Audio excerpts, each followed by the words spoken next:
17 फरवरी से 23 फरवरी तक का समय कन्या राशि के लोगों के लिए कैसा होने वाला है। जय माता दी दोस्तों, आप सभी का स्वागत है हमारे YouTube चैनल अमृता एस्ट्रो में। और आज की इस वीडियो में मैं बात कर रही हूँ इन 7 दिनों के साप्ताहिक कन्या राशि फल के बारे में। देखिए, इन 7 दिनों में जो ग्रहों की स्थिति होगी, जो नक्षत्र होंगे और जिस ग्रह की चाल में बदलाव होगा, योग बनेंगे, उनके आधार पर ही इस सप्ताह के 7 दिनों में आपकी दिनचर्या में परिवर्तन देखने को मिलेंगे। और यहाँ अगर मैं ग्रहों की बात करूं तो एक ऐसा ग्रह है जिसकी चाल में परिवर्तन होगा, जिसकी वजह से जो प्रभाव है वो सप्ताह के अंत से आपको दिखाई देना शुरू होगा। देखिए, यहाँ आगे बढ़ने से पहले एक छोटा सा निवेदन ज़रूर है कि चैनल पर पहली बार आएँ तो सब्सक्राइब कर लें, और कुंडली दिखाना चाहते हैं तो स्क्रीन पर आपको हमारा नंबर मिल जाएगा। शनिदेव जो कि अपनी मूल त्रिकोण राशि कुंभ राशि में विराजमान है, साथ में आपकी राशि के स्वामी बुधदेव भी बैठे हुए हैं और साथ में ग्रहों के राजा सूर्यदेव भी विराजमान हैं। तो अभी आने वाली 22 फरवरी को सूर्य के प्रभाव के कारण शनिदेव अस्त हो जाएंगे, जो कि 22 फरवरी को होंगे। और अस्त होने का मतलब जो होता है वो होता है कि उसके जो प्रभाव हैं वो कम हो जाते हैं, क्योंकि सूर्य एक ऐसा प्लैनेट है जिसमें इतना तेज है कि जो भी उसे एक निश्चित समय निश्चित दूरी पर आता है तो वो अस्त हो जाता है। तो वही शनिदेव अब अस्त होने वाले हैं और उनके प्रभावों में आपको नेगेटिव पॉजिटिव दोनों तरह के रिजल्ट देखने को मिलेंगे। अगर शनि आपको पॉजिटिव दे रहे थे तो वहाँ प्रभाव कम हो जाएंगे, नेगेटिव दे रहे थे तो वहाँ चीज़ें अच्छी हो जाएंगी। कन्या राशि की मैं बात कर रही हूँ, और कन्या राशि के लोगों के लिए अगर देखा जाए तो सबसे पहले आपकी हेल्थ की बात कर लेते हैं। देखिए, हेल्थ अगर देखें तो ठीक ठाक रहेगी। मैं कहूँगी सामान्य बनी रहेगी हेल्थ का। अगर कुछ आपको तनाव वगैरह चल रहा है या कोई हेल्थ इशू आपको थोड़ा बहुत चल रहा है तो अब आपको ध्यान रखने की आवश्यकता होगी। और ट्रैवल वगैरह अगर हो सके तो ना करें, ऐसी स्थिति में तो ज़्यादा अच्छा रहेगा। आप जितना अधिक अपनी रूटीन में चेंज लेके आएंगे उतना ज़्यादा आपके लिए अच्छा रहेगा।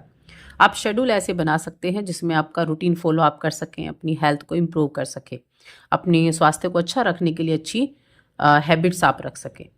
अब बात करते हैं हम करियर के बारे में।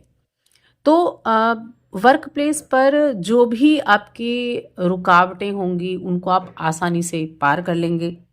आपके जो कॉम्पिटिटर हैं, आपके जो दुश्मन हैं, वो भी आपके सामने अगर होंगे तो आप उनको भी पीछे छोड़ते हुए दिखाई देंगे। अगर आपका कोई कानूनी मामला चल रहा है तो ये सप्ताह आपके लिए बहुत अनुकूल भी होने वाला है। वहाँ आपको चीज़ें अच्छे तरीके से होती हुई भी दिखाई देंगी, और आपका जो कार्यस्थल है वहाँ माहौल भी काफ़ी अच्छा रहेगा।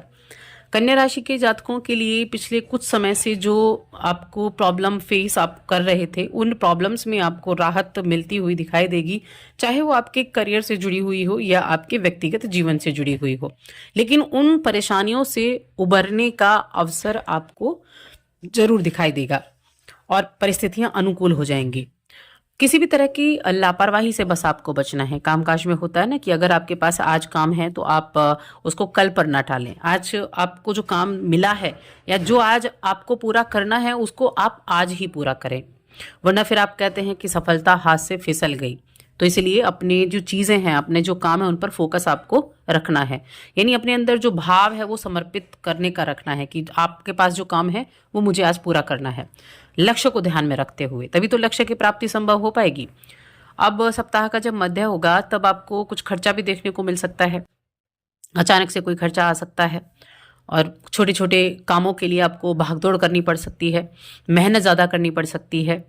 अगर आप किसी भूमि भवन को खरीदना चाह रहे थे, कुछ उसके लिए भागदौड़ आप कर रहे थे, तो जितने भी पेपर्स हैं ना उनको अच्छे से जांच पड़ताल कर लें, और जब धन का लेन देन करेंगे तो अच्छे से सावधानी बरतें।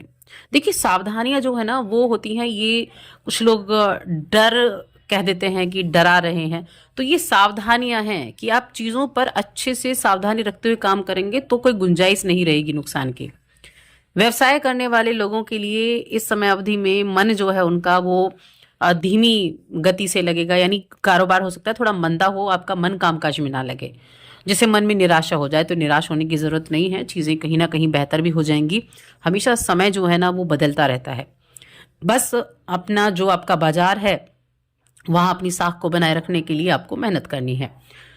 प्रेम जीवन, वैवाहिक जीवन को अगर देखा जाए तो आप अगर प्रेम जीवन में हैं तो हो सकता है वहाँ थोड़ी सी परेशानियां आपको देखने को मिल जाए। आपके जो फैमिली के मेंबर्स हैं वो आपके संबंधों पर थोड़ा सा सवाल उठा दें, इस तरह की चीज़ें हो सकती हैं। तो वहाँ थोड़ा सा आपको ध्यान रखने की आवश्यकता है। और इस समय अवधि में संतोष जो होता है ना मन में किसी भी चीज़ को लेकर, चाहे वो रिश्तों को लेकर हो, चाहे वो करियर को लेकर हो, ये संतोष को लेकर आना बहुत ज़रूरी है। यानी कि मन में संतुष्टि होनी चाहिए। और जब आप अपने मन में संतुष्टि रखेंगे कि पॉजिटिव मूड आपका रहेगा तो चीज़ें बेहतर हो जाती हैं। तो इसलिए अपनी एनर्जी लेवल को हाई रखना है आपको। आपके कामकाज की वजह से आप अपने जीवन साथी को भी वक्त कम दे पाएंगे। तो जितना वक्त है उसको यूटिलाइज करें, जो भी आपका वक्त है उसको यूटिलाइज करेंगे तो भी अच्छा रहेगा। अब स्टूडेंट्स की अगर मैं बात करूं तो इस समय अवधि में जो इंजीनियरिंग पढ़ रहे हैं, मेडिकल के फील्ड से हैं, लॉ कर रहे हैं, तो उनके लिए ये समय काफ़ी बेहतर है। उनका मन भी पढ़ाई में लगेगा, उनको चांसेस भी अच्छे मिलेंगे, उनको आगे बढ़ने के लिए सपोर्ट भी मिलेगा, तो काफ़ी अच्छा है। आपको अपने किसी करीबी से या कोई माध्यम बन सकता है जो आपको आपकी इच्छा के अनुसार चीज़ें आपके अनुरूप करा दे। अगर आप बाहर जाकर पढ़ना चाहते हैं, विदेश में जाना चाहते हैं, वहाँ एडमिशन लेना चाहते हैं, यूनिवर्सिटी में आप एडमिशन लेना चाहते हैं, तो कुछ ना कुछ इससे जुड़ा हुआ शुभ समाचार आपको प्राप्त ज़रूर होगा। देखिए, हमेशा एक चीज़ याद रखें कि जब आप किसी चीज़ को पाने के लिए मेहनत करते हैं तो उस मेहनत से आपको उसका रिजल्ट ज़रूर मिलता है, क्योंकि आप उस मेहनत से उस असंभव चीज़ को संभव करने के लिए जा रहे हैं। मेहनत इसीलिए तो कहते हैं, जब किसी चीज़ में आप ज़्यादा मेहनत कर रहे हैं यानी कि वो चीज़ें आपके लिए असंभव दिख रही हैं, लेकिन आप मेहनत कर रहे हैं तो वो संभव हो जाएंगी। तो इसलिए मेहनत हर चीज़ में करनी है। जहां एफर्ट डालने की ज़रूरत है वहां एफर्ट डालना है। सही दिशा में आगे बढ़ेंगे तो चीज़ें आपके लिए बेहतर रहेंगी। आपके किए गए प्रयासों के द्वारा आपको रिजल्ट अच्छा मिलेगा। दूसरों पर बहुत अधिक विश्वास ना करें, अपने ऊपर ज़्यादा विश्वास करें। कोई हो सकता है आपसे उधारी भी मांगने आ जाए, तो उधारी देंगे तो आपका बजट ना बिगड़े, इसका भी ध्यान रखें। ऐसा नहीं कह रही हूं मैं उधारी ना दें, उधारी दें लेकिन अपने बजट को ध्यान में रख कर दें। छोटी छोटी चीज़ें हैं जिनको आप ध्यान रखेंगे तो अच्छा रहेगा। अब इस समय अवधि में काम काज के जरिए तो ठीक है, लेकिन अगर अविवाहित जो जातक हैं उनके लिए अगर देखा जाए तो विवाह के योग अभी इस सप्ताह में तो नहीं है। लेकिन जो शनि की स्थिति अभी अस्त होने वाली है, छठे भाव में आपके शनि है, आपकी राशि के स्वामी है और सूर्य देव भी हैं, तो ये कुछ चीजों के लिए तो बहुत बेहतर है। अगर बुध की मैं बात करूं, आपकी राशि के स्वामी की मैं बात करूं, तो व्यापार में थोड़ी बहुत दिक्कतें आपको देखने को जरूर मिल सकती हैं। व्यापार के कारक बुधदेव होते हैं।